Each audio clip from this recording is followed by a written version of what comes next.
Let me start by just making a general observation about the police staffing here, and then I'm going to talk about police culture. So when I served on the city council 16 years ago, we had 200 more police officers, actually 201 more police officers than we do today. We have 100,000 more people. For a priority 2 call, and this is a call where you could have a missing child, or you've been assaulted but the perpetrator isn't there anymore. We used to get to those calls in less than 10 minutes, and now we're at 20. So there is no, in my opinion, no denying that we absolutely need to continue to restaff the police department. By the way, for fire, it's similar. Fire's calls went up, like I think 30,000 calls per year with the same staffing level as when I left the city. So our basic public safety human infrastructure is very, very low right now and needs to be brought up pretty dramatically.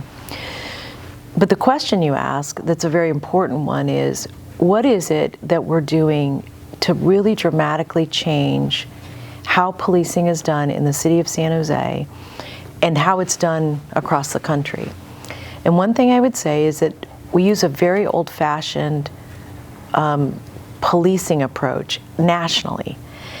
And I want you to think about it this way, that fire departments are considered all-risk departments, meaning that they respond to everything from hazardous material spills to wildfires to a medical call.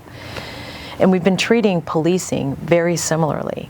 So if you have somebody who's mentally ill, having a breakdown, who do you call? You dial 911, a fire truck rolls up, a cop car rolls up.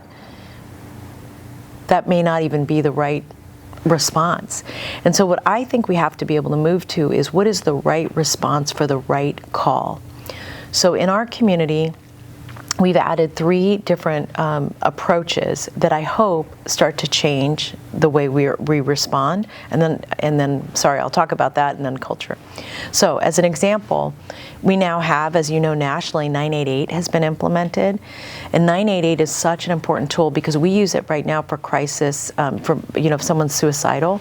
But you can call it here for reporting somebody who's acting erratically that you don't think needs a police response, but a response. So we now have a new team that just started that is peer support along with a counselor, a mental health counselor, that can respond to a call when the person's not at risk of hurting themselves. And even if they are, we're going to have to learn how to respond the right way, but with a non-police response. And then we have a police response that will send clinicians with officers when they don't have a weapon, but they're at risk of hurting themselves or someone else. And then we have a police response that is with highly trained clinicians that are trained in hostage negotiating, and they can respond to a call even when there are weapons involved.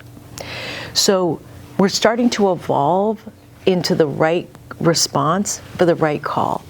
Now, from a cultural perspective, I believe that irrespective of the institution, that we're all dealing in a really good way now, or not good way, in an about time way, with how systemic racism is embedded in all of our systems, and how we address race, gender, sexual orientation, religion, all of those things that we have to be able to say out loud as human beings.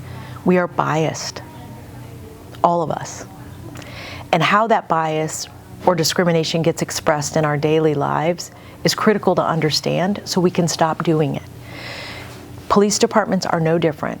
And what that means is that you have to dive in and really examine cultural change in each of these institutions. It's not even enough to change the rules. It's really about, can you do the cultural change that's necessary? One of the things that's so exciting to me about being mayor of San Jose right now is that we have an opportunity, by stabilizing the police department, by engaging our residents in a deeper way, our civil rights leaders, the police leadership, and rank and file, neighborhood leadership to decide what we want the culture of these institutions to be and then make it so. And what's critical about it is that you all probably understand this, that the way the election cycle works right now, that this mayor could have up to 10 years, and cultural change takes time. And I would love it if I could come in and say, oh, we're gonna change this overnight. Absolutely not. It's going to be really hard work. It's going to be very painful. Now, running for mayor, I have the support of major civil rights leaders in this community and the police department. The police union. That's really important, because to get both of those parties engaged, they have to trust that there's going to be a process that they're all going to be heard in. It's the same for me I have a lot of business support, I have a lot of labor support, but the reason for that, I'm using that as an example to just say that I think people are ready to stop fighting and start working together.